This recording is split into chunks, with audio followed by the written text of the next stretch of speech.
Buenas noches a todo el auditorio. El día de hoy vamos a hablar de ictericia e hiperbilirubinemia neonatal en los recién nacidos. Bueno, otra vez les damos la bienvenida al Centro de Preparación de Alto Rendimiento Académico SEA. Y pues sin mayor preámbulo vamos a empezar este tema que el día de hoy va a ser un poco cortita. No sé si me escuchan, ¿me pueden confirmar, por favor? ¿Te escucha, doctora? Se escucha todo, doctora. Todo perfecto. ¿Sí se escucha? Sí, doctora.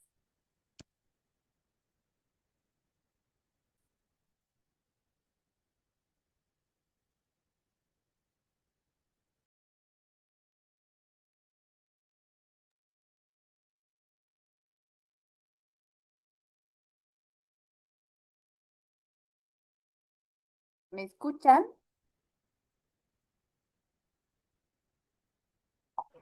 Sí, se escucha. Ok, muchas gracias por la respuesta. Bueno, el día de hoy vamos a hablar de lo que es la ictericia.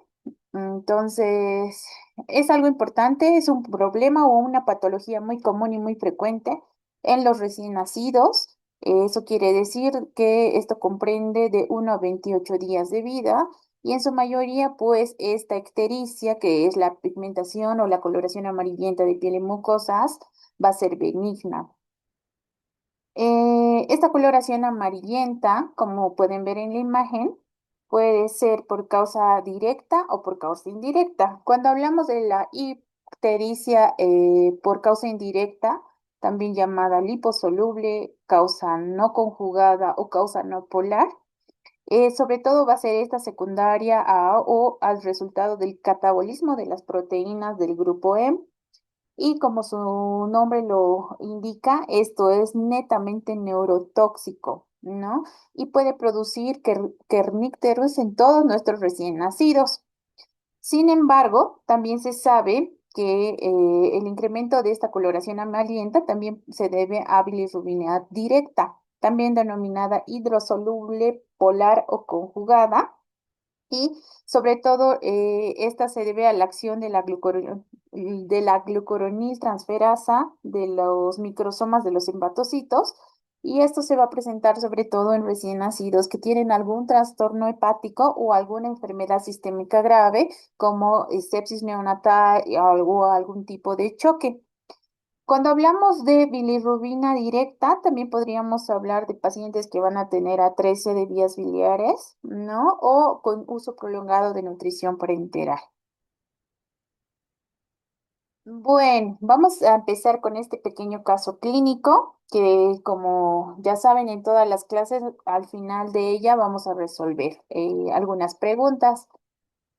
Bueno, se trata de un recién nacido de 2 días de vida. Este nacido fue de término de 38 semanas que ha sido obtenido por parto vaginal.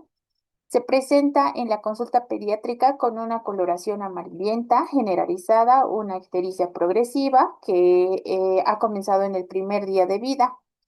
El bebé tiene un peso al nacer de 3,200 y aparentemente sin ningún otro factor de riesgo de importancia.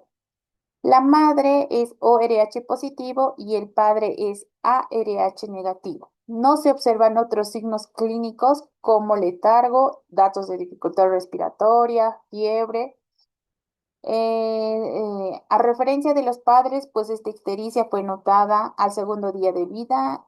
Esta ha sido progresiva, ha empezado en región cefálica y se ha extendido prácticamente en todo el tronco y llega con un Kramer 2. No hay antecedentes de sangrado, de hematomas. Este paciente no ha sido sometido a ningún tipo de intervención quirúrgica. Aparentemente se alimenta solo con lactancia materna y lo que sí llama la atención es que ha tenido una pérdida de peso aproximadamente de 6% para el segundo día. El recién nacido está alerta, tiene buen tono muscular, tiene una respuesta adecuada a los estímulos. Lo que sí se evidencia es la coloración amarillenta de piel y mucosas que compromete cabeza, tórax y cuello. Y pues cuando nosotros hacemos una revisión a nivel abdominal, no se evidencia visceromegalias. El bebé tiene un buen llanto, una frecuencia cardíaca en 140 y pues nada más que llame la atención. Apenas llega por la coloración amarillenta de piel y mucosas, pues se decide tomar exámenes de laboratorio, se le pide un hemograma, se le pide grupo al pequeño, se hace la prueba de Coombs pensando que podría ser una ictericia hemolítica y el hemograma está con una hemoglobina de 17, un hematocrito en 50, las plaquetas están normales en 250, el recuento leucocitario igual está normal en 9000. Lo que llama la atención son las bilirrubinas totales en 14 miligramos de cilitro a predominio de la indirecta. El grupo sanguíneo de la madre es O positivo y del bebé resulta ser A positivo también. La prueba de Coombs directa que se realiza es negativa y pues este paciente no amerita ningún estudio de gabinete. Bueno, ese es el caso clínico que vamos a ir resolviendo y vamos a empezar ya con el tema. Hablando un poquito de introducción, es importante saber que todos los recién nacidos presentan ictericia en la primera semana de vida.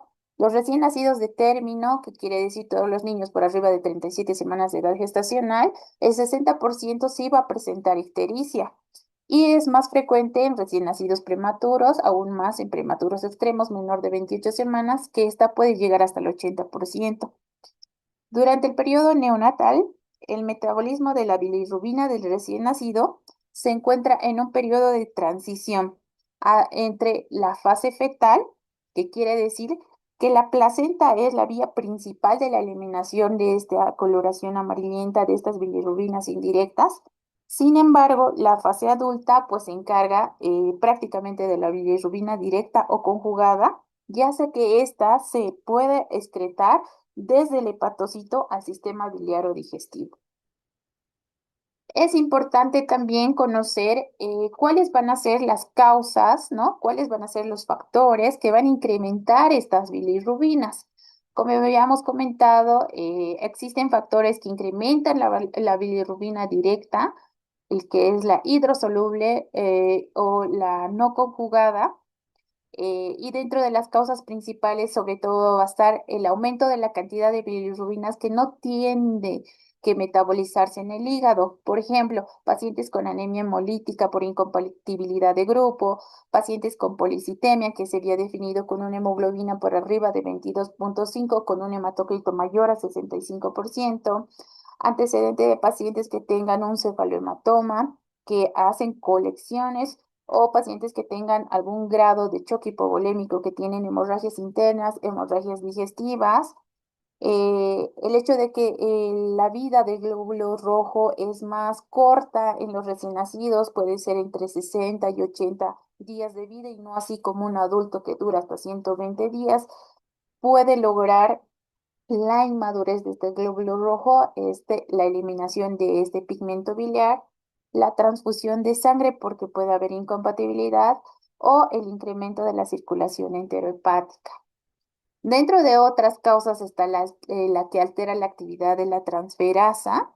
Sobre todo, esto se va a referir a pacientes que están en periodos de hipoxia prolongada, como pacientes con sufrimiento fetal o asfixia, pacientes con sepsis neonatal, ya sea temprana o tardía, o con una meningitis, o pacientes con algún antecedente metabólico como el hipotiroidismo. También puede haber una alteración en la competencia de esta transferasa, que es en realidad la proteína encargada de lograr el transporte de las bilirrubinas. Y si tenemos una alteración en la competencia, pues estaríamos hablando de fármacos o sustancias que la madre haya consumido en el periodo del embarazo. También se podría hablar de la ausencia de la enzima, sobre todo esto está relacionado a problemas genéticos prenatales que pueden causar gran impacto e incrementar la bilirrubina a predominio indirecto.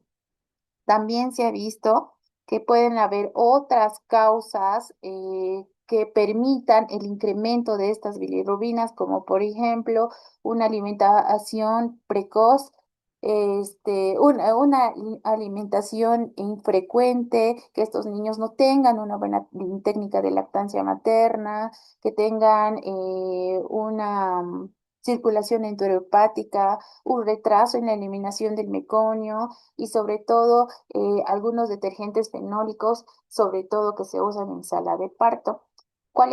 ¿Serían las medidas preventivas? Pues una alimentación precoz, lactancia materna exclusiva, podría disminuir estos riesgos y evitar una neurotoxicidad.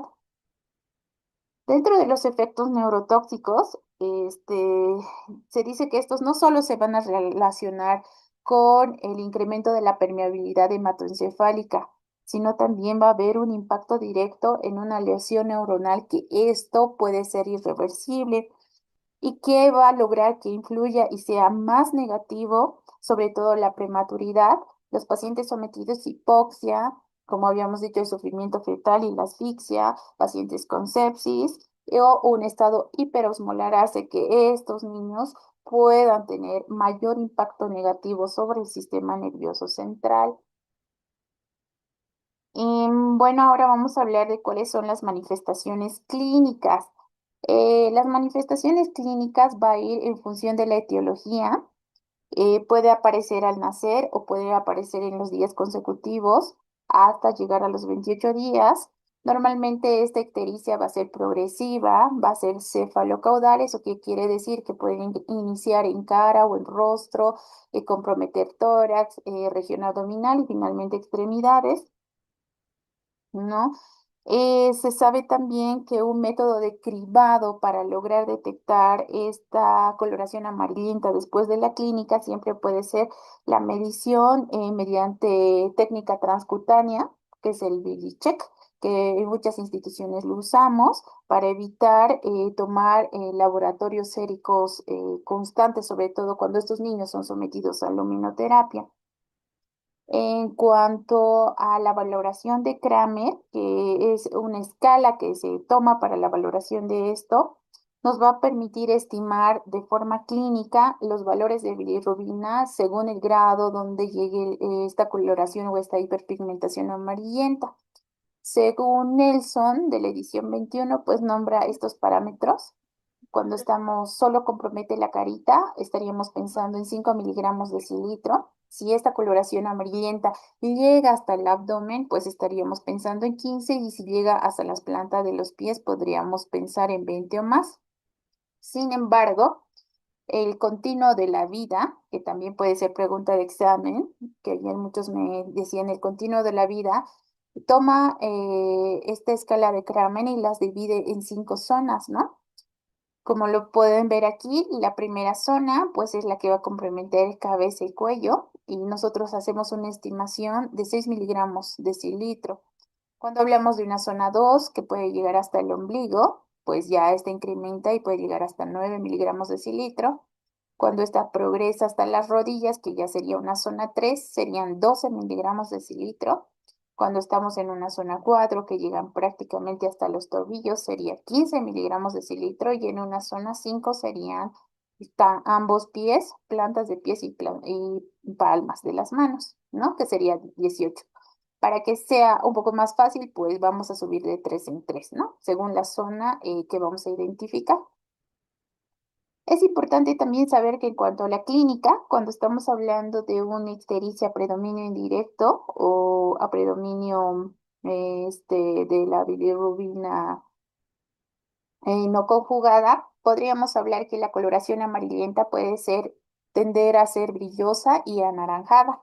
Sin embargo, cuando estamos hablando de un compromiso de bilirrubina directa, esta es más verdosa y tiene un color amarillento turbio, ¿no? Cuando esta ictericia se hace muy grave, ¿no? Entonces el compromiso prácticamente va a ser neurológico y estos pacientes tienen alteración del estado de conciencia. Pueden tener letargo, pueden llegar a convulsionar, tienen mal rechazo a la alimentación, tienen un reflejo de succión débil e incluso pueden tener kernicterus, que es una situación deleteria a futuro. Si vemos la tablita o la única hoja que nos muestra el continuo de la vida, para determinar si nuestro recién nacido tiene ictericia, pues aquí nos muestra dos tablitas, ¿no? Entonces, la mamá o el personal de salud debería observar la presencia de ictericia y reconocer y preguntar, ¿no? ¿Desde cuándo está con esta coloración amarillenta? Es importante. Si es antes de las 24 horas o si es después de las 24 horas para determinar o saber si esta ictericia es fisiológica o patológica. Es importante saber antecedentes, porque si tengo antecedente de asfixia, antecedente de sepsis, pues obviamente esta coloración amarillenta va a ser secundaria a eso, ¿no? Si este bebé ha llorado y ha respirado de forma inmediata, si tiene antecedentes de reanimación neonatal, porque en algún momento ha tenido hipoxia, si ha tenido deposiciones, habíamos visto que el retraso del meconio puede ser un factor de riesgo para tener ictericia.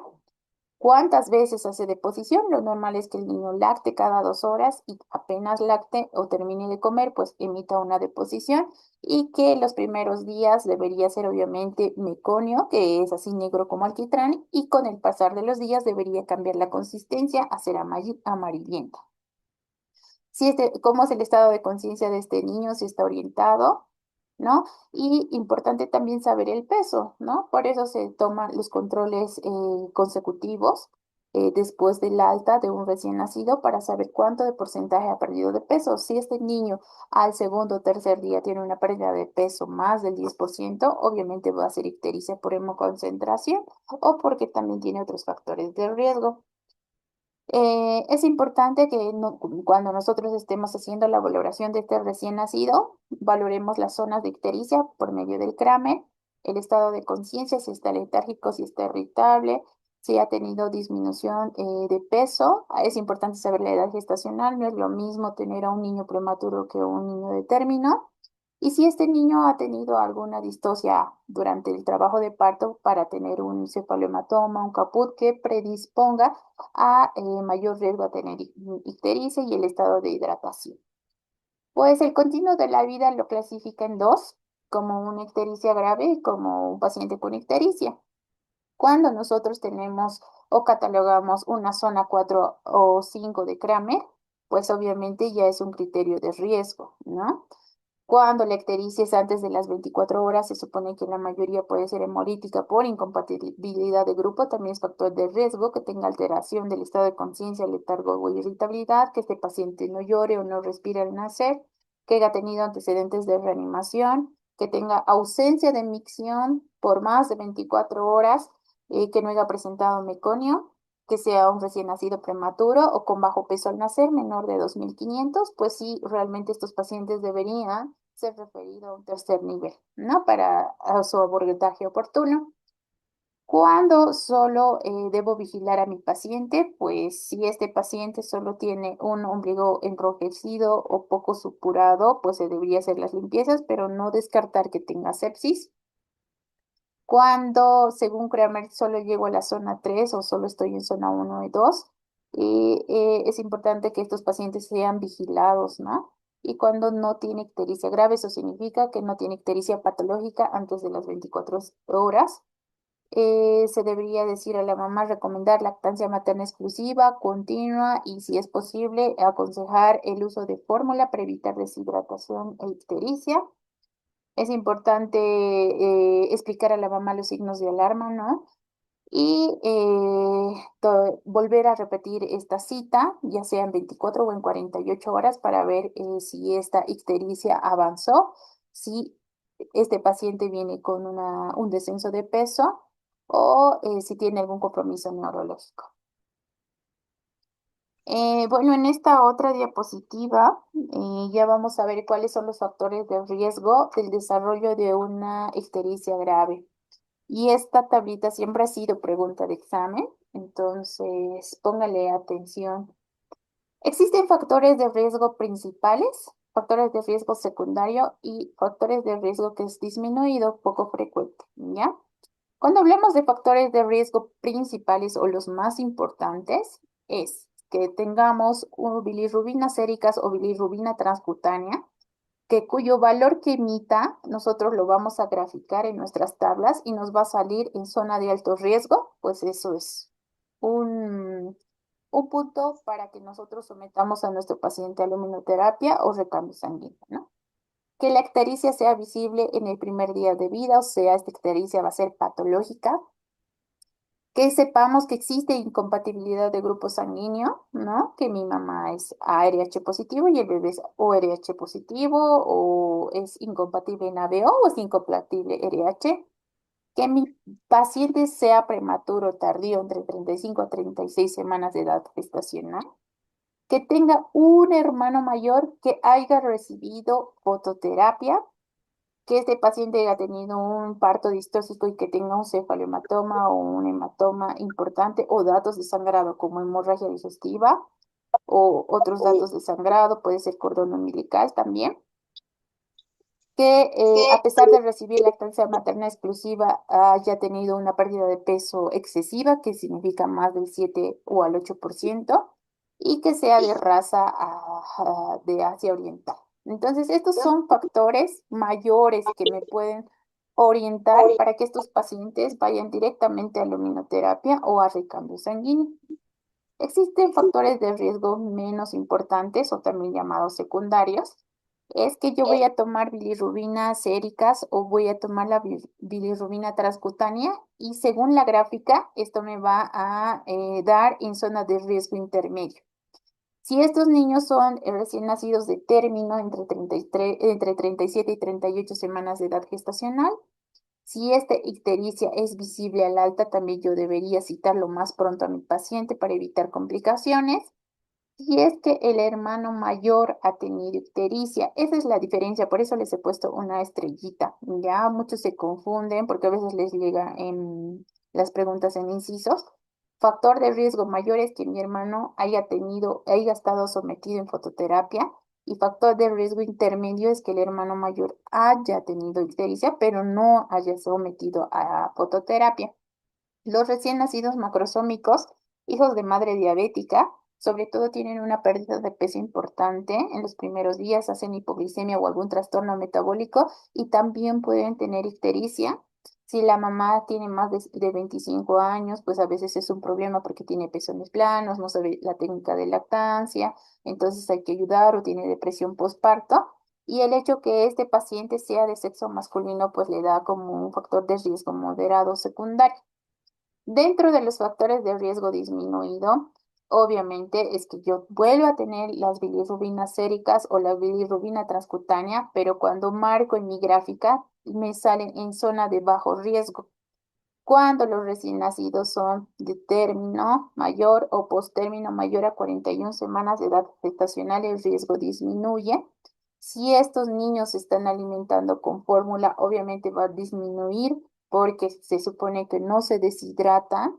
La raza negra se ha visto que es más protegida, y si yo trato de dar el alta más prolongado, eso quiere decir después de las 72 horas, yo puedo controlar a este recién nacido y evito que retorne al hospital por ictericia, ¿no? Porque voy a hacer consejería sobre todo de lactancia materna, de técnica de agarre, de succión, voy a evitar que pierda peso, y en casos extremadamente necesarios vamos a indicar fórmula. Es importante también que nosotros podamos reconocer cuándo estamos frente a una ictericia patológica y cuándo estamos frente a una ictericia fisiológica. ¿Listo? Cuando hablamos de patológica, como aquí pueden ver, patológica siempre va a ser antes de las 24 horas. Y esto requiere un tratamiento inmediato. No puedo citarlo al paciente en los próximos días porque el ascenso de la bilirrubina es progresivo y es rápido. Dentro de los diagnósticos diferenciales es importante que nosotros veamos a pacientes con eritroblastosis fetal, los niños que nacen con anasarca, les había comentado en clases previas, que pueden tener alto riesgo a tener incompatibilidad de grupo, pacientes que tengan algún grado de hemorragia interna, pacientes con sospecha de sepsis neonatal temprana, algún paciente que tenga alguna infección congénita, como el famoso TORCH, ¿no? Toxoplasmosis, citomegalovirus, rubiola, herpes virus, pueden desencadenar ictericia patológica antes de las 24 horas, ¿no? Entonces, ¿cuándo yo puedo sospechar que mi paciente está embolizando? cuando sobre todo voy a tener un paciente con repercusión hemodinámica. Este paciente va a lucir pálido, va a lucir anémico.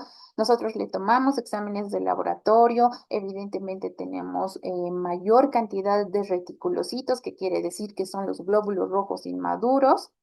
Las bilirrubinas séricas van a tender a ascender de forma rápida. ¿Eso qué quiere decir? Si nosotros tomamos bilirrubinas en la mañana, pues en la tarde va a doblar, ¿no? El valor, y porque estos incrementan aproximadamente 0,5 miligramos de cilitro por hora, ¿no? Estos pacientes pueden tener hepatomegalia y también pueden tener algún antecedente familiar de importancia. Sin embargo, la ictericia fisiológica va a aparecer entre el segundo y tercer día de vida. Su nombre lo dice, es fisiológica, no es patológica, entonces no tiene ninguna patología de gravedad como antecedente. Pueden ser niños que han cursado con policitemia. La lactancia materna también puede ser un factor importante para desencadenar ictericia fisiológica. Pacientes con sepsis, sobre todo secundaria a infecciones de tracto urinario en la madre. Las famosas estenosis hipertrófica de píloro, que es muy frecuente y se presenta entre la segunda y la tercera semana de vida, ¿no? Y dentro de otras causas que también pueden causar, que debutar con ictericias transitorias, puede ser hepatitis autoinmune, colestasis, la más famosa, las atresias biliares congénitas y la galactosemia. Es por eso que dentro del tamiz metabólico sí es importante identificar patologías como también la galactosemia. En este algoritmo para el diagnóstico de ictericia neonatal, pues resume prácticamente todo lo que ya les venía explicando. Eh, es importante saber reconocer cuándo tengo el incremento de la bilirrubina directa y cuándo tengo el incremento de la bilirrubina indirecta. Em, la bilirrubina directa, sobre todo, cuando estamos pensando en directa, tengo que pensar en un proceso infeccioso, en un proceso obstructivo y en un proceso metabólico. Cuando pienso en un proceso infeccioso, sepsis neonatal temprana, madres con antecedentes de RPM, madres que llegan con coriomiositis, madres que han tenido vulvovaginitis, infecciones de tracto urinario, que han hecho tratamiento, sin embargo, sus exámenes generales de orina o sus hemogramas antes del parto o la cesárea son patológicos. Pacientes que han tenido diagnóstico de TORCH, ¿no? Toxoplasmosis, citomegalovirus, rubiola, herpes virus, incluso sífilis, pueden debutar con incremento de bilirrubina directa. Cuando hablamos de procesos obstructivos, la más frecuente es la atresia biliar, ¿no? Puede haber también hepatitis de células gigantes, quiste de colédoco y pacientes que pueden debutar con fibrosis quística. En cuanto a lo metabólico, pues el déficit de alfa-1 antitripsina, pacientes con hipotiroidismo, galactosemia o colestasis por sobrealimentación son causas directas de incremento de la bilirrubina conjugada. Cuando hablamos del aumento de la bilirrubina indirecta, ¿no? Lo primero que tengo que hacer es el famoso test de Coombs. ¿Qué es el test de Coombs? Es un estudio de laboratorio que nos permite detectar la presencia de anticuerpos que van a ir a atacar a los glóbulos rojos y van a lograr una destrucción de estos. Entonces, cuando mi test de Coombs es positivo, entonces lo primero que tengo que empezar es incompatibilidad de grupo o isoinmunización, incompatibilidad de RH, ABO o a otro grupo sanguíneo. Sin embargo, cuando mi test de Coombs me sale negativo, pues debo hacer una valoración de la hemoglobina. Si mi hemoglobina está elevada, mi paciente tiene policitemia. ¿Y eso qué quiere decir? Que he hecho un retraso en el pisamiento de cordón, he tenido una transfusión materno-fetal o he tenido una transfusión feto-feto, o sobre todo los niños que son pequeñitos, con restricción de crecimiento intrauterino o hijos de madre diabética, también pueden tener hemoglobina elevada y hacen policitemia. Pero si mi hemoglobina es normal o baja, tengo que ver el recuento leucocitario y sobre todo esto va a estar asociado a dismorfias o alteraciones en la morfología de los glóbulos rojos. Sobre todo puede haber esferocitosis, pignocitosis, hematías que pueden estar fragmentados. Es importante ver el recuento leucocitario y ver las características o la morfología de los eritrocitos. Cuando este recuento o esta morfología de los eritrocitos es normal, yo tengo que pensar en otras cosas, como por ejemplo, puedo pensar pacientes con asfixia, ¿no? Que, sí, que es lo más frecuente, pacientes con asfixia, o si esta hiperbilirrubinemia no es transitoria y sigue siendo prolongada por arriba de un mes de edad, tengo que pensar sobre todo en alguna patología hepática directa, como Gilbert, síndrome de Klinger-Najar, algún problema metabólico como el hipotiroidismo, ¿no? Y también la lactancia materna puede causar incremento de la bilirrubina indirecta. ¿Cómo debo hacer la evaluación del neonato con ictericia?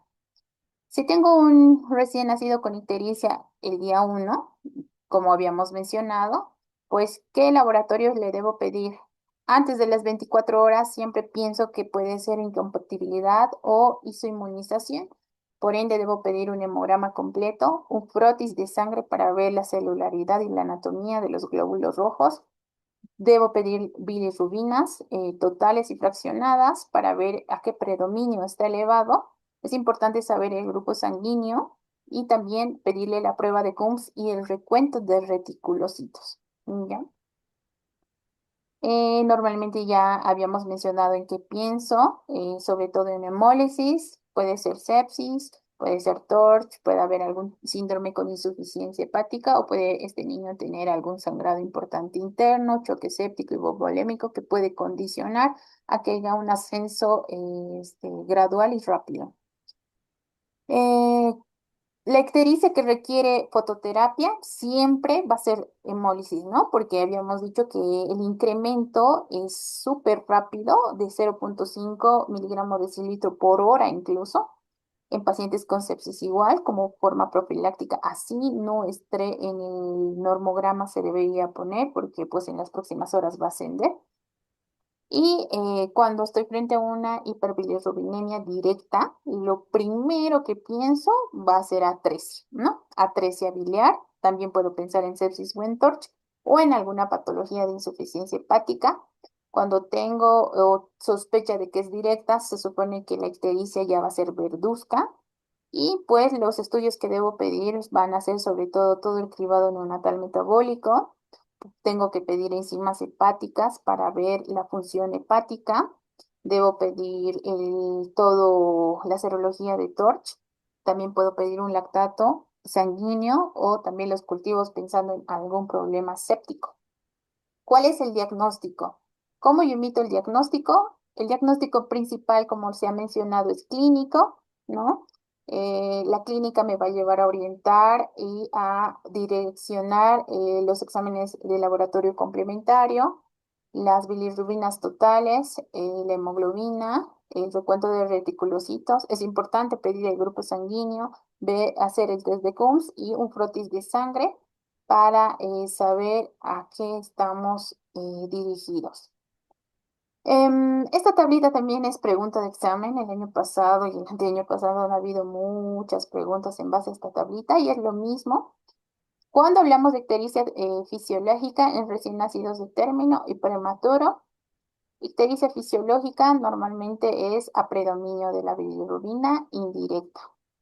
Cuando aparece entre los 2 y los 3 días de vida, como ya se ha mencionado, en prematuros puede aparecer un poco más tarde, entre 3 a 4 días.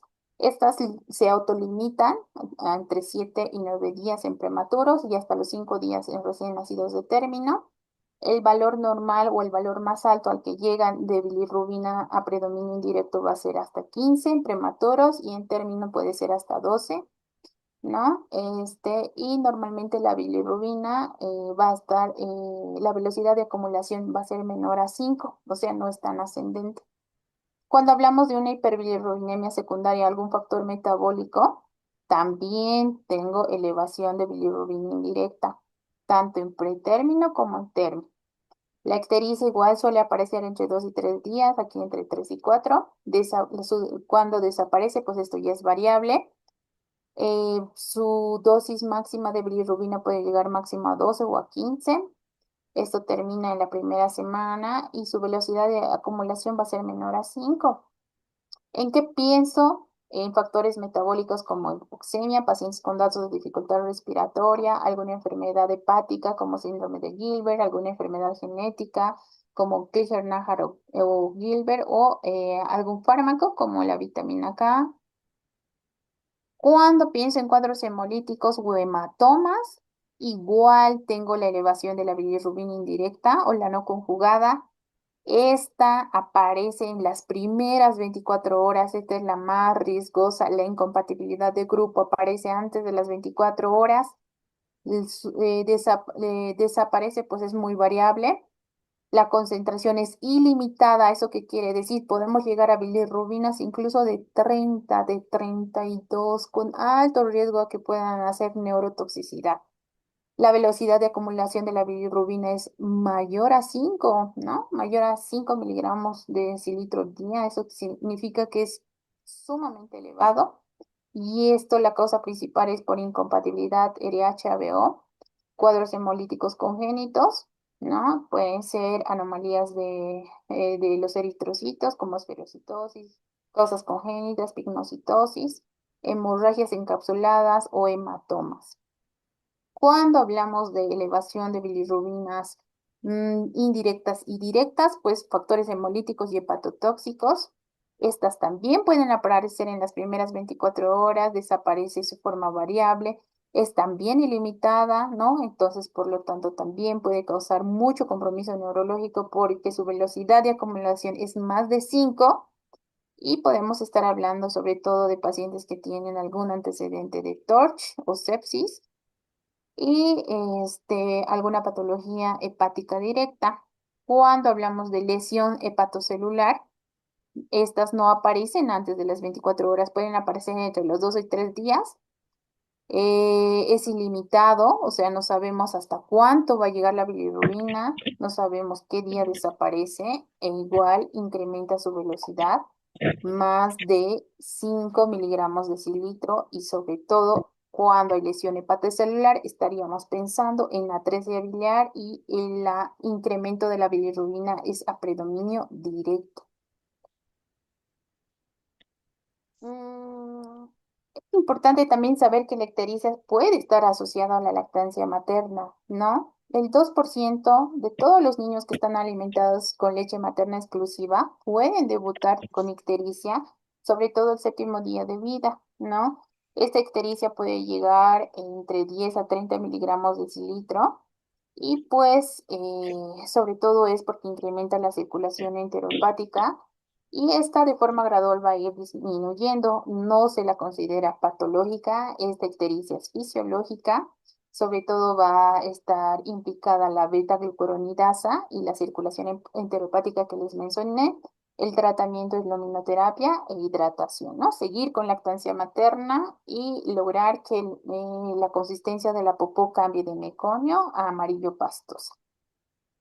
Cuando hablamos del kernicterus, en realidad es la encefalopatía bilirrubínica, es un síndrome neurológico por deposición de esta bilirrubina no conjugada, que es la indirecta, que habíamos dicho que es que es neurotóxica, que va a ir a acumularse en realidad en los ganglios basales y en los núcleos del tronco del encéfalo. Normalmente esta se produce cuando la bilirrubina total va a estar por encima de 20 miligramos de decilitro a predominio de la indirecta y estos niños van a tener algún grado de inmadurez y esto va a pasar la barrera hematoencefálica. Este kernícteros o este síndrome con compromiso neurológico suele aparecer entre 2 y 5 días de vida en los recién nacidos de término y en los prematuros puede ser después, incluso hasta los 7 días, ¿no? de vida. ¿Cómo se va a manifestar? Los niños van a tener alteración del estado de conciencia, van a estar irritables, van a estar letárgicos, van a estar somnolientos, van a tener rechazo a la alimentación, va a haber una succión débil y sobre todo van a perder algún reflejo primitivo como es el moro. Dentro de las características clínicas de esta encefalopatía hiperbilirrubínica, podemos tener dos formas de presentación, que puede ser una forma aguda y una forma crónica. La forma aguda se va a dividir en tres fases. La fase 1 va a ser de entre las primeras 24 y 48 horas y se va a caracterizar porque mi succión va a ser deficiente, el paciente va a estar estuporoso, va a haber hipotonía e incluso estos niños pueden llegar a convulsionar. La fase 2 ya va a ser a mediados de la primera semana, eso que quiere decir entre el día 3 y 4, y ya va a cambiar, estos niños ya no van a estar hipotónicos, van a estar con hipertonía de los músculos extensores, van a estar en posición de opistótonos y van a tener retrocolis, que significa tortícolis de la cabeza hacia atrás, como una posición Sandifer más o menos, y van a presentar fiebre. Y una fase 3 que ya es la más complicada, que se presenta después de la primera semana, pues los niños prácticamente van a estar en un estado de hipertonía constante, ¿ya? Cuando hablamos de una fase, de una forma crónica, cuando estos niños ya han cursado con kernicterus y van a estar en su primer año de vida, normalmente estos niños son hipotónicos, tienen ya mucho compromiso del estado motor, tienen retraso en el desarrollo global, tienen reflejos tendinosos profundos que van a estar muy exaltados, tienen reflejos tónicos cervicales con desvíos y van a estar muy agitados, incluso pueden llegar a convulsionar. Y después del año de vida pueden tener trastornos como coriotetosis, balismos y temblores y pueden causarles, prácticamente son los niños que tienen parálisis cerebral con hipoacusia neurosensorial, ¿no? Y pueden ser cuadriplégicos y pues su pronóstico es muy reservado. ¿Cuál es la incidencia y cuál es el pronóstico? Un tercio de todos los niños, independientemente de la edad gestacional, ya sean recién nacidos, pretérmino, postérmino o prematuros, van a hacer ictericia, como se ha mencionado. El 80% de prematuros hace ictericia, el 60% de recién nacidos hacen ictericia, un porcentaje mínimo puede hacer enfermedad hemolítica y si esto no se trata, podemos tener bilirrubinas totales incluso por arriba de 30 miligramos de cilitro, con un impacto deleterio para el sistema nervioso central. Todos los pacientes que presentan signos neurológicos negativos, con retraso en el desarrollo, pacientes que pueden quedar con tetraplegia, niños que pueden quedar con parálisis cerebral, el 75% puede morir, el 80% presenta algún grado de coriotetosis bilateral y prácticamente estos niños pues quedan con muchas secuelas y una carga emocional, psicológica y económica para la familia.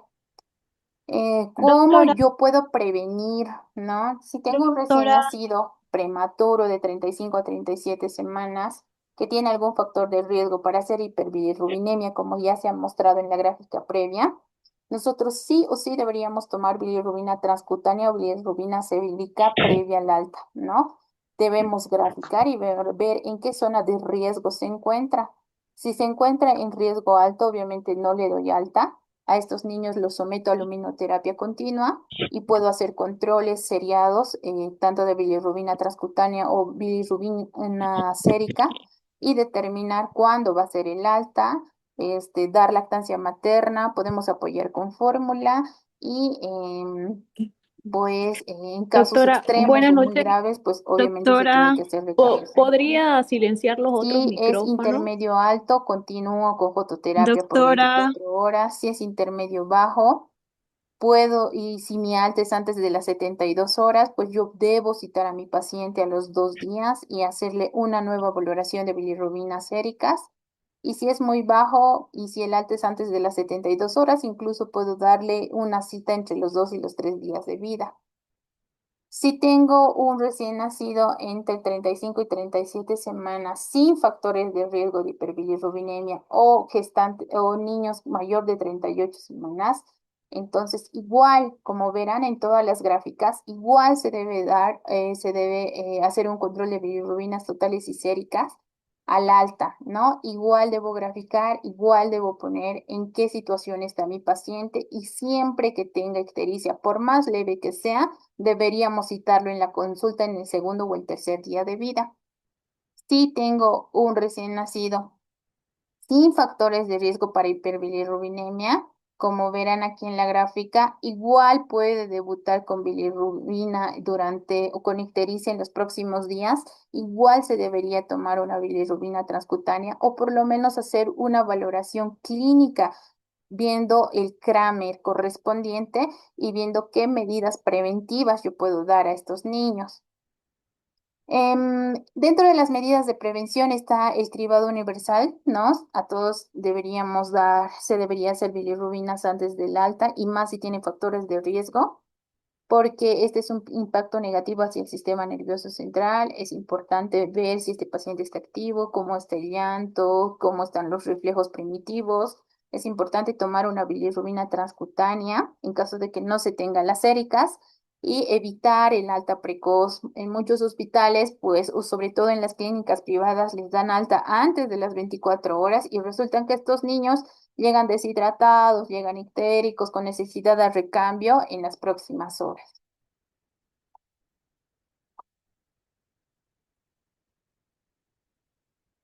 ¿Cuál es el tratamiento? Sobre todo el tratamiento se va a enfocar en evitar o prevenir la neurotoxicidad, ¿no?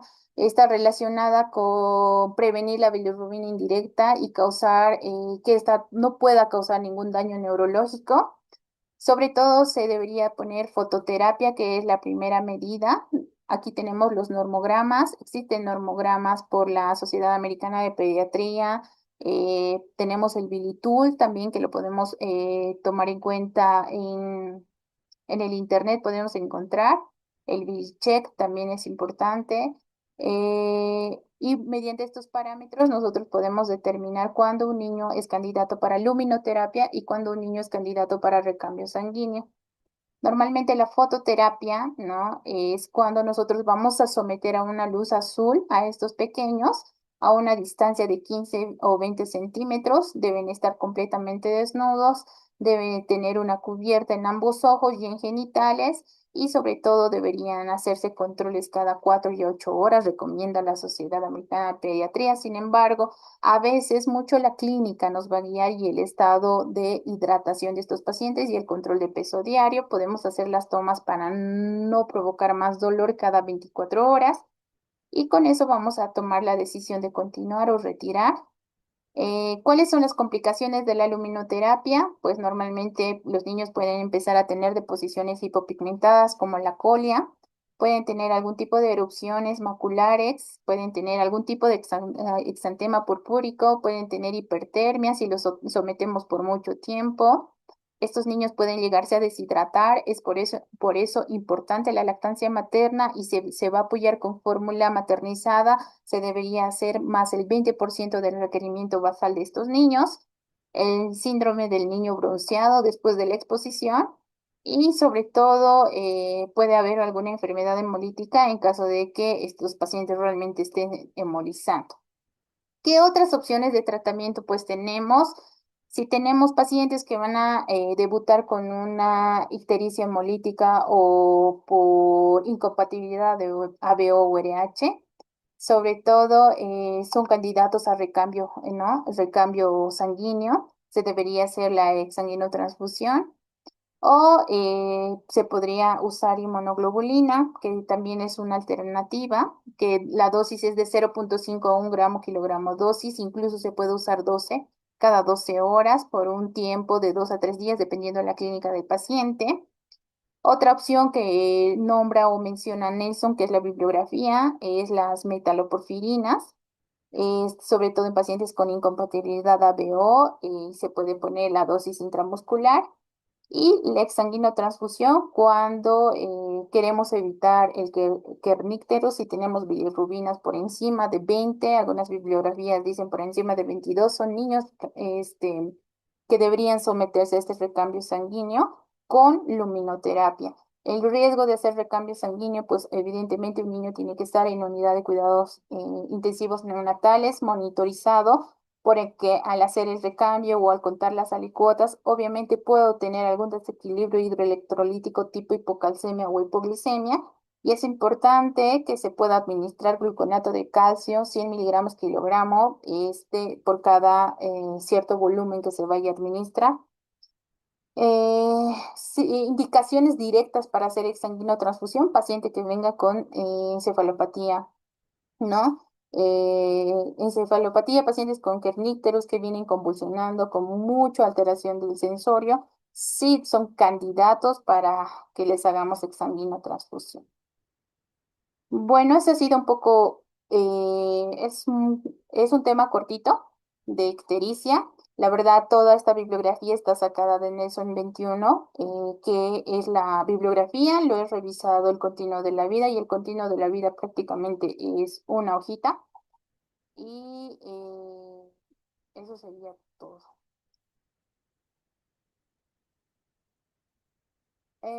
Vamos a empezar con las preguntas.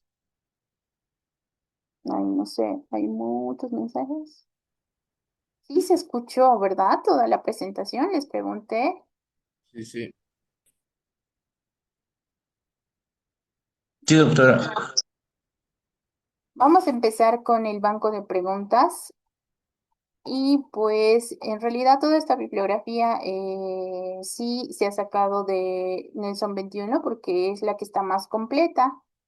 Y el continuo de la vida, pues como les he mencionado y se ha puesto una diapositiva, solo hay una diapositiva y es prácticamente lo más básico que se hace en primer nivel. Cuando hablamos de la bibliografía de Nelson 21, en realidad es un poco más profunda y cuando se habla del continuo de la vida es cuando esta teoría va a estar más para primer nivel, ¿no? Para hospitales de primer nivel. Bueno, vamos a empezar con la pregunta uno. Los indicativos de encefalopatía causada por bilirrubina en neonatos suele presentarse A, concurrentemente con ictericia, B, entre el segundo y quinto día, C, sin manifestaciones sintomáticas evidentes, D, entre el décimo y quinceavo día, justo al momento del nacimiento.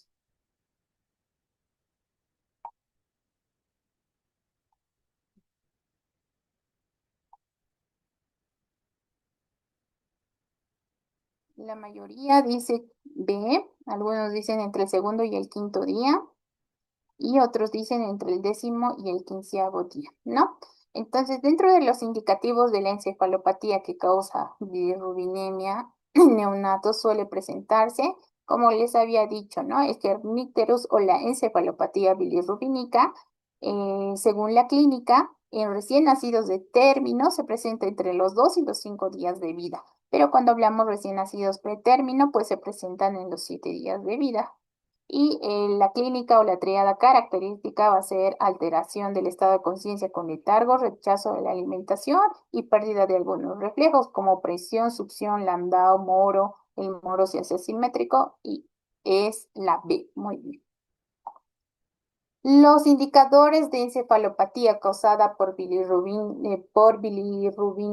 en neonatos suele presentarse el momento del nacimiento, a las 24 horas en recién nacidos de término, a las 72 horas en recién nacidos pretérmino, a las 72 horas independientemente si son de término o pretérmino, pasadas las 2 semanas o entre 2 a 5 días entre recién nacidos de término y a los 7 días o más en pretérmino.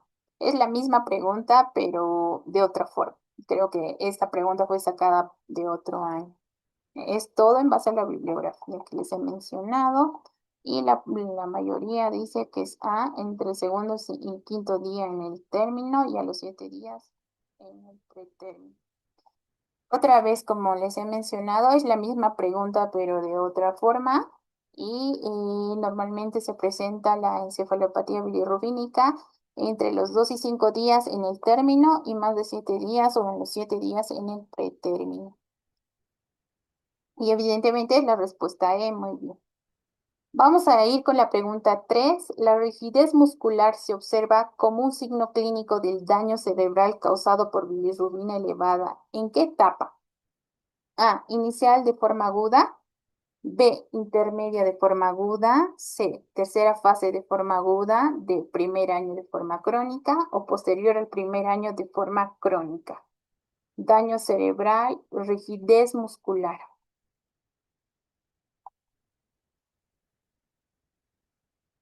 Rigidez muscular, la mayoría dice E, otros dicen tercera fase de forma aguda,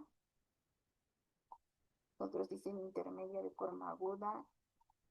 Ok. Como les había explicado, en el gráfico que muestra el libro, el kerníctero se divide en forma aguda y en forma crónica.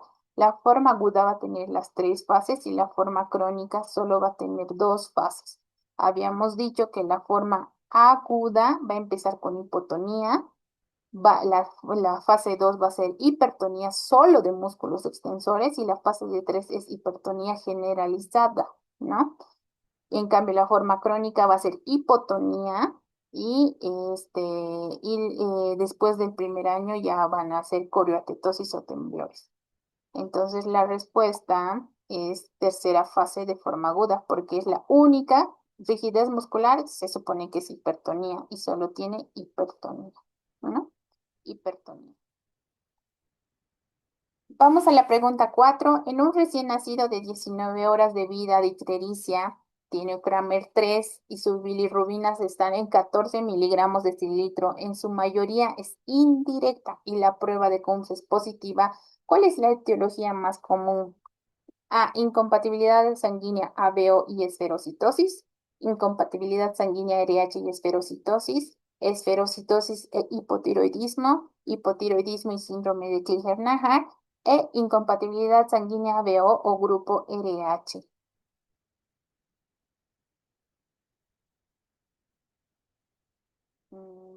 Bien, algunos dicen incompatibilidad sanguínea ABO y RH.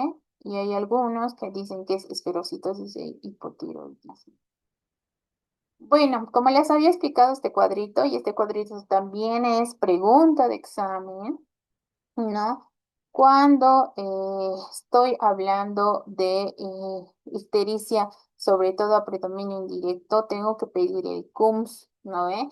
Cuando pido CUMS y mi CUMS es positivo, recién pienso que puedo tener isoinmunización. Si mi CUMS es negativo, entonces tengo que tomar en cuenta la hemoglobina y el recuento leucocitario y la forma de los eritrocitos y las patologías son otras. Cuando tengo causa directa, pues tengo que pensar en algo infeccioso, obstructivo y metabólico. ¿Listo? Entonces, si es bilirrubina indirecta con CUM positivo, es hemólisis y es grupo RH y ABO. Incompatibilidad sanguínea ABO y RH, ¿no? No puede ser esferocitosis porque eso tendría que darme CUMS negativo, ¿no? Esferocitosis, CUMS negativo, CUMS negativo, CUMS negativo, Klinger-Najar, CUMS negativo. El único que da positivo es incompatibilidad sanguínea ABO. Vamos a la pregunta 5. Las siguientes corresponden a factores de riesgo para desarrollar ictericia a predominio directo, excepto incompatibilidad sanguínea ABO y esferocitosis, fibrosis quística, sepsis neonatal, TORCH o atresia biliar. ¿Cuál de todas no corresponde?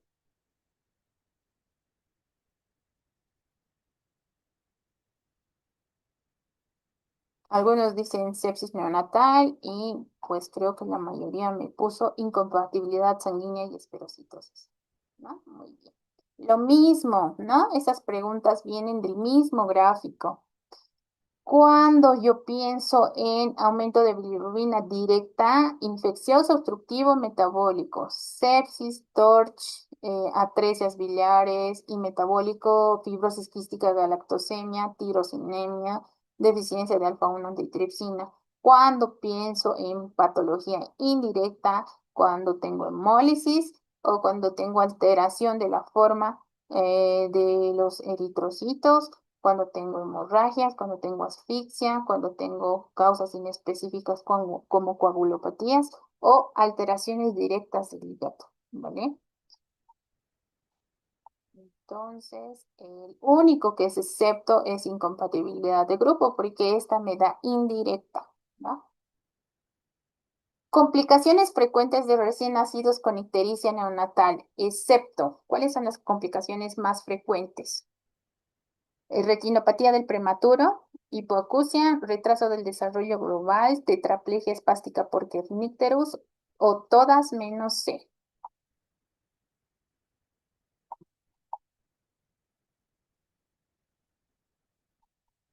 Algunos dicen todas menos C, o sea, no a hipoacusia. Otros dicen B, muy bien, dicen retinopatía del prematuro. Y otros dicen tetraplegia espástica. A ver, otra vez. Complicaciones frecuentes de recién nacidos que hacen ictericia neonatal, excepto la ictericia neonatal, ¿qué complicaciones graves puede tener? Kernicterus. Kernicterus es sinónimo de compromiso neurológico. Por tanto, tiene el niño retraso del desarrollo global. Por tanto, el niño tiene tetraplegia espástica por kernicterus. Niños con parálisis cerebral infantil. Estos niños que hacen ictericia pueden quedar sordos. Por eso a todos los niños con ictericia se les debería realizar el tamizaje audiológico. Lo único que no va es retinopatía del prematuro, porque los prematuros hacen retinopatía por tiempos de oxígeno prolongado. Nosotros les damos oxígenos constantes porque son niños que tienen displasia broncopulmonar y obviamente va a afectar a los vasos sanguíneos de los ojitos. Y eso no tiene nada que ver. Aquí, como les había mencionado, pues retraso del desarrollo global, hipoacusia, tetraplegias espásticas, ¿no? Entonces esos niños sí están comprometidos. Según la escala de Kramer por el continuo de la vida, ¿no? Zona 4 se refiere a ictericia hasta el abdomen con bilirrubinas igual a 9 miligramos de cilitro, ictericia hasta los tobillos con bilirrubinas igual a 15 miligramos de cilitro, ictericia hasta las rodillas con bilirrubinas 12 miligramos de cilitro. Ninguna es correcta o solo la C es correcta.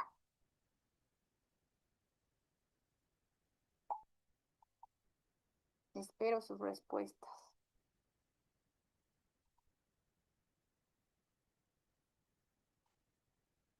Algunos dicen B, que es ictericia hasta los tobillos con bilirrubina en 15. Y otros dicen D. Bueno. Como les había mencionado, este es el que está en el continuo de la vida. Como si les han tomado de referencia, puede ser que sea una pregunta de examen. Entonces, en la zona 4 es que llega hasta los tobillos con una bilirrubina en 15. Zona 1, 6. Zona 2, 9, 12, 15 y 18. Eso memorícense, ¿no? Las zonas y que empezamos de 6 subiendo de 3 en 3. Y la respuesta es B. Bueno, ahora vamos a resolver el caso clínico que se ha presentado a un inicio. Y bueno, dentro de los resaltantes de este caso, pues es un recién nacido de 38 semanas, significa que es de término, que tiene un factor menos, se encuentra en su segundo día de vida, que nace con un peso adecuado para la edad gestacional de 3,200 y no tiene ningún factor de importancia, lo único que la mamá es O positivo y el padre ARH negativo. No se observan datos de deterioro neurológico, que es lo importante. Paciente no hace fiebre ni está con dificultad respiratoria, pero si le dan un Kramer 2. Eso significa que su bilirrubina puede estar aproximadamente en 9 miligramos de cilitro más menos 2, ¿no? Este bebé ha tenido una pérdida de peso del 10%, imagínense. Y lo que llama la atención es que va a tener una fontanela anterior deprimida, va a haber un llanto sin lágrimas, las mucosas van a estar ligeramente secas y la ictericia va a llegar a comprometer carita, cuello y parte anterior del tórax. Signos vitales están dentro de parámetros normales. Los laboratorios que me llama la atención para el segundo día, pues evidentemente la bilirrubina total que esté en 14 y que es predominio indirecto. Para hacer predominio indirecto, la clínica de mi paciente debería estar con una coloración amarillenta, brillosa, naranjada, ¿no? Porque si fuera directa tengo que pensar en otras cosas y la coloración sería amarillenta, verduzca, pero en este caso es amarillenta, brillosa, naranjada. Dentro del hemograma es importante tener un punto de partida porque si fuera un paciente que estuviera hemolizando, a las 24 horas que yo le tomo voy a tener un deceso importante de la hemoglobina y del hematocrito. Es importante saber el grupo sanguíneo de la madre. La madre es O positivo y resulta que mi bebé es A positivo, pero tiene un CUMS directo negativo. ¿Qué quiere decir? Que sí podría presentar incompatibilidad de grupo AB, no RH, porque ambos son positivos, y que si tiene la prueba de CUMS positiva, podría existir presencia de anticuerpos en contra de glóbulos rojos, pero como es negativo, pues este paciente no está hemolizando. ¿Cuál es el diagnóstico más probable en este caso? A. Ictericia por incompatibilidad RH, ictericia fisiológica, ictericia por leche materna, ictericia por hemorragia intraventricular o ictericia por sepsis neonatal. ¿Qué es lo que opinan ustedes? Espero su respuesta.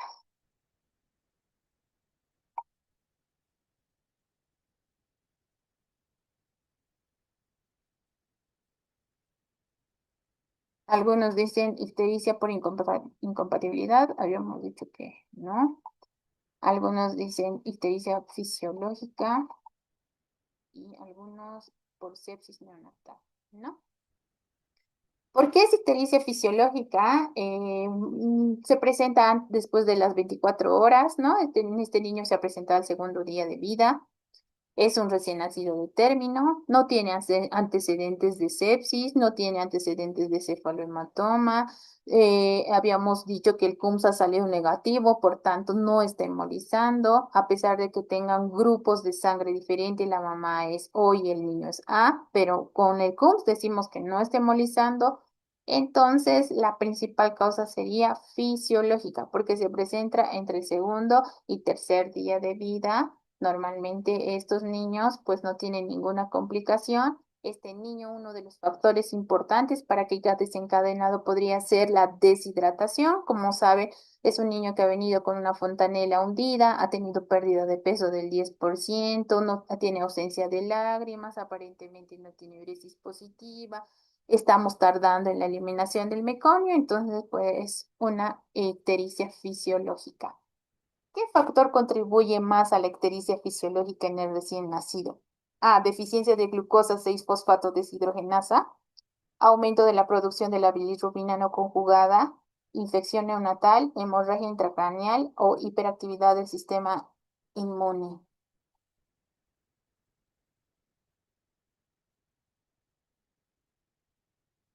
Algunos responden aumento de la producción de la bilirrubina no conjugada. Acto. Cuando hablamos de ictericia fisiológica, siempre recuerden que la que más se va a elevar va a ser la bilirrubina indirecta o la no conjugada, ¿ok? Sobre todo porque estos niños van a tener glóbulos rojos que van a ser inmaduros. Habíamos dicho que el tiempo de vida de esos glóbulos rojos aproximadamente van a ser de 60 a 80 días y no como en el adulto que dura hasta 120. Van a hacer circulación enterohepática y eso va a condicionar que estos niños puedan tener ictericias fisiológicas a predominio de la indirecta. ¿Cuál de las siguientes es la causa más común de ictericia patológica en un recién nacido? Ictericia por leche materna, ictericia por incompatibilidad de grupo, ictericia fisiológica, ictericia por hemorragia intraventricular, por deficiencia de glucosa 6-fosfato deshidrogenasa. ¿Cuál consideran ustedes que es la más patológica? Exacto. Lo más importante de la ictericia es saber cuál es la patológica y cuál es la fisiológica. La patológica siempre piensa en el inicio de inmunización o en incompatibilidad de grupo A, B, O, ¿ok? La incompatibilidad de grupo BO hacen que estos niños puedan lisar más rápido estos eritrocitos e incrementar de forma rápida y ascendente la cantidad de este pigmento amarillento. Habíamos dicho que 5 miligramos decilitro hora incluso incrementa esto y es más neurotóxico tener una bilirrubina indirecta elevado por incompatibilidad. La prueba de Coombs negativo en este caso, ¿qué sugiere? Que el bebé tiene hemólisis inmunológica significativa, que el bebé tiene ictericia patológica debido a sepsis, que no hay hemólisis inmunológica mediada por anticuerpos maternos, que el bebé tiene anemia grave o que la ictericia es secundaria a una hemorragia intraventricular.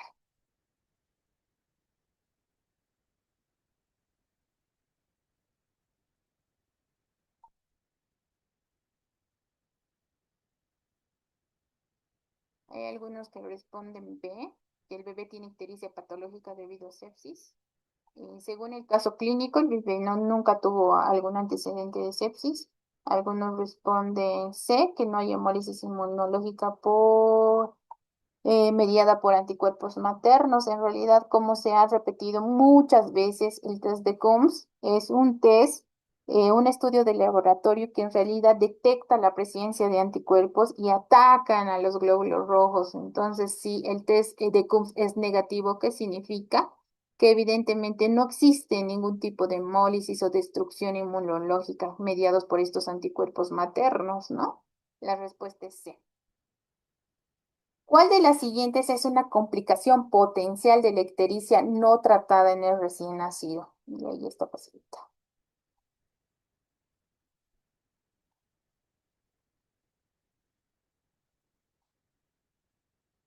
Mm, Algunos dicen la mayoría dijo A.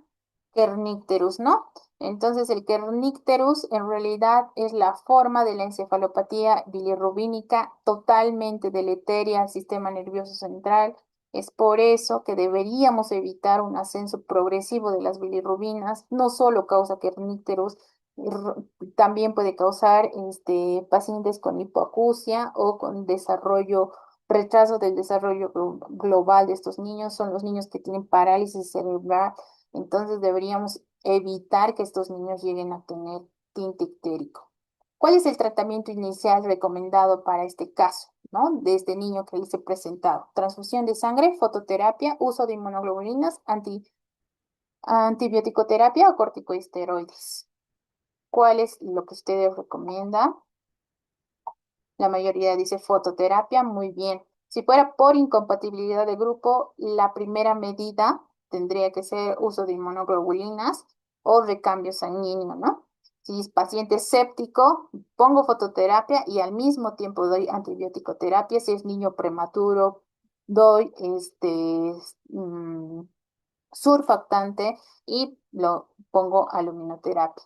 Corticosteroides solo se hace medida profiláctica cuando estos niños están en la barriguita de la mamá.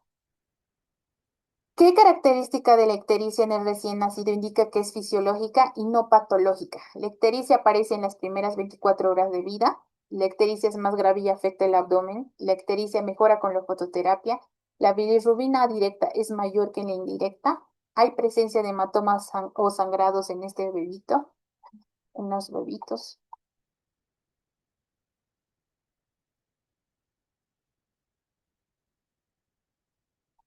La mayoría responde, algunos que la ictericia aparece en las primeras 24 horas. A otros dicen que es la C, la ictericia mejora con luminoterapia. Ok, entonces, obviamente, ¿no? Cuando la ictericia es fisiológica y no es patológica, yo lo someto a luminoterapia por menos de 24 horas y se espera que con luminoterapia, por cada hora que tú lo expongas a un niño a luminoterapia, el descenso va a ser de 0,5 a 1 miligramo decilitro de la bilirrubina total que tú has tomado. ¿Eso qué significa? Si, por ejemplo, hoy día a mediodía he tomado unas bilirrubinas y me salen en 18, se supone que en 24 horas tendrían que bajar 9 miligramos de cilitros y baja 0,5 miligramos por hora. Entonces, eso es un aproximado con el que deberíamos calcular, ¿no? Si la ictericia es patológica, que quiere decir que puede ser a predominio directo por una atresia de vías biliares, o puede ser que este paciente tenga hipotiroidismo, o puede ser que este niño tenga alguna infección por TORCH. Obviamente, a pesar de que le pongas foto o luminoterapia, esto no va a descender y vamos a tener una ictericia constante, ¿no? En un bebé con ictericia y bilirrubina total superior a 15, ¿qué es lo más adecuado? Observarlo sin tratamiento, iniciarle fototerapia inmediatamente, esperar a ver si la ictericia mejora de forma espontánea, administrar suplementos de leche materna o realizarle una transfusión sanguínea inmediata.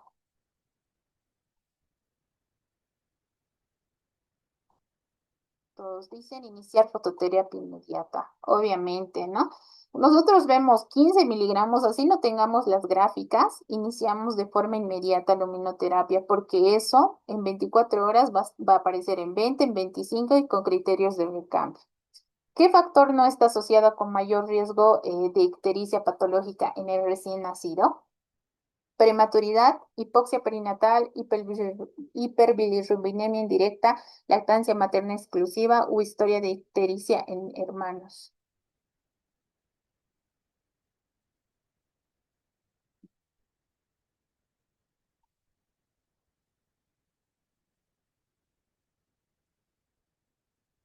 Todos dicen, la mayoría dice D, otros dicen E.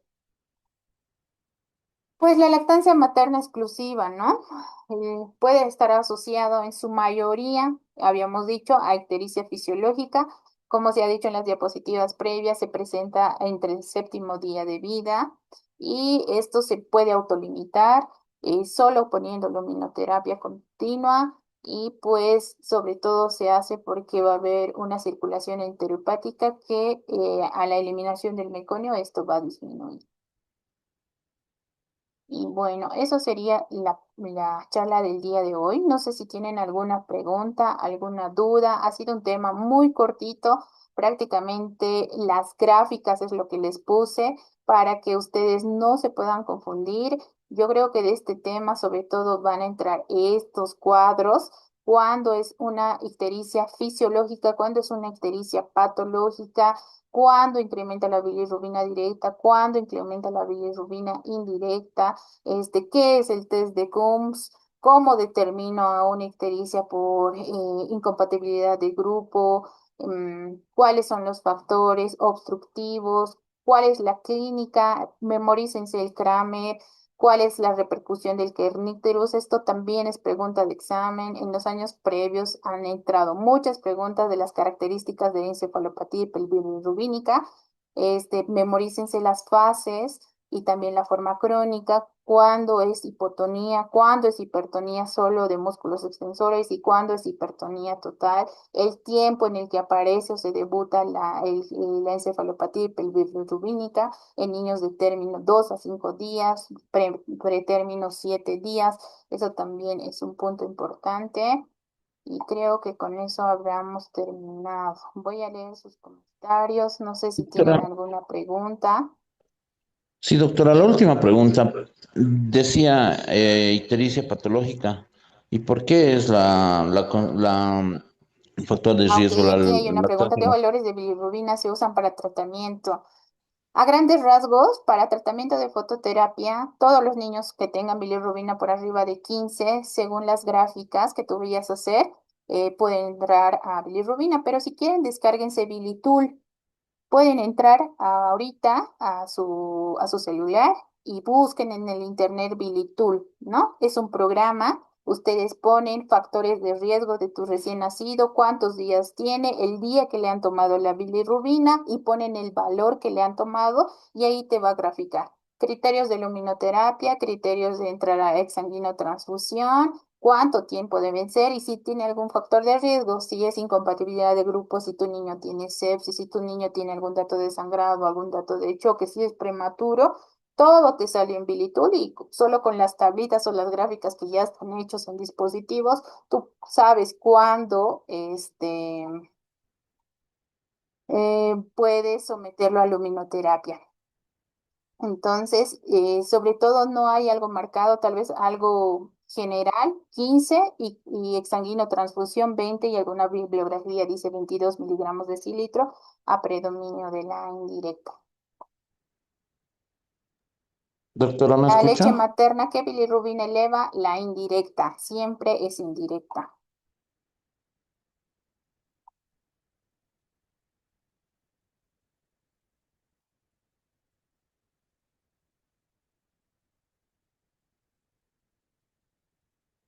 Ok, aquí hay una observación que dice que el caso clínico también podría ser ictericia por mala técnica de lactancia. Puede ser porque estos niños llegan deshidratados porque hemoconcentran y esta ictericia normalmente es fisiológica, por eso se había puesto fisiológica, porque es un niño deshidratado con pérdida del 10%. Las zonas de riesgo, como se ha mostrado aquí. Quiero que tomen en cuenta las dos bibliografías de zonas de riesgo. La bibliografía de Nelson 21 solo toma cara, abdomen y pies y las menciona de 5 en 5, 5, 15 y 20. Sin embargo, el continuo de la vida les menciona esta y los cataloga en 5 zonas. Va a ver la cara, va a ver hasta el ombligo, hasta las rodillas, hasta los tobillos y palmas de manos y pies y vamos subiendo de 3 en 3, 6, 9, 12, 15 y 18. ¿Ya?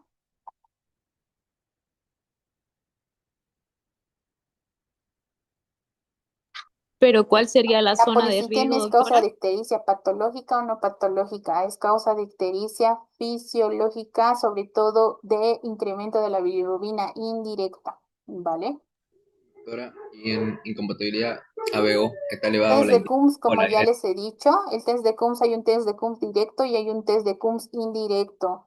Ese test de Coombs es una reacción que nosotros vamos a hacer, es un estudio de laboratorio que se toma en sangre y lo que se detecta son anticuerpos, ¿no? Estos anticuerpos que van a ir a atacar a los glóbulos rojos y van a lisarlos o destruirlos. Entonces, una vez detectando eso, se puede emitir el diagnóstico del test de Coombs positivo o negativo. Si mi test de Coombs es negativo, significa que no existe hemólisis, por tanto no hay incompatibilidad. Si mi test de Coombs sale positivo, significa que si hay hemólisis, hay destrucción, significa que hay anticuerpos que están destrozando los glóbulos rojos y el test de Coombs es positivo. Por tanto, la ictericia a predominio indirecto puede ser hemolítica y no hemolítica. Con test de Coombs positivo se hace hemolítica, o sea, se lisan los glóbulos rojos. Doctora, ¿me escucha? Valores de la bilirrubina directa en colestasis también es importante que sepan. Cuando yo pienso que tengo una atresia biliar, cuando mi bilirrubina directa va a estar incrementada mayor a 2,5 miligramos de cilitro o mayor al 20% de la total, ¿no? Si mi bilirrubina total es, no sé, 15 miligramos y el 20% es mayor a predominio de la directa, tengo que pensar que puede ser una atresia de vías biliares. Eso realmente es una urgencia gastroenterológica. Los pacientes tienen que ser transferidos, se debería hacer una ecografía, un ultrasonido para detectar esa atresia, porque estos niños tienen que ser sometidos a intervenciones quirúrgicas, ¿vale?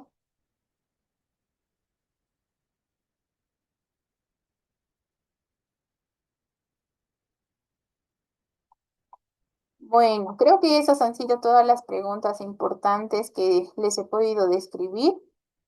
Eh, ese es- sí, creo que eso es todo. El continuo de la vida, la verdad, ayer también he revisado en cuanto a reanimación y pues prácticamente todo lo que les he hablado de reanimación está resumido en 2 hojas en el continuo y lo que da la novena edición pues prácticamente es todo lo que está completo, lo que se ha dado el día de ayer. Si saben todo el tema que se ha dado el día de ayer o el tema de hoy, pues prácticamente con el continuo de la vida va a ser para que lo repasen un día previo a su examen, ¿vale? Creo que ya no hay más preguntas. Eso es por hoy el tema. Siempre ahí les pongo unas estrellitas para que vuelvan a revisar y porque esas son preguntas importantes para su examen.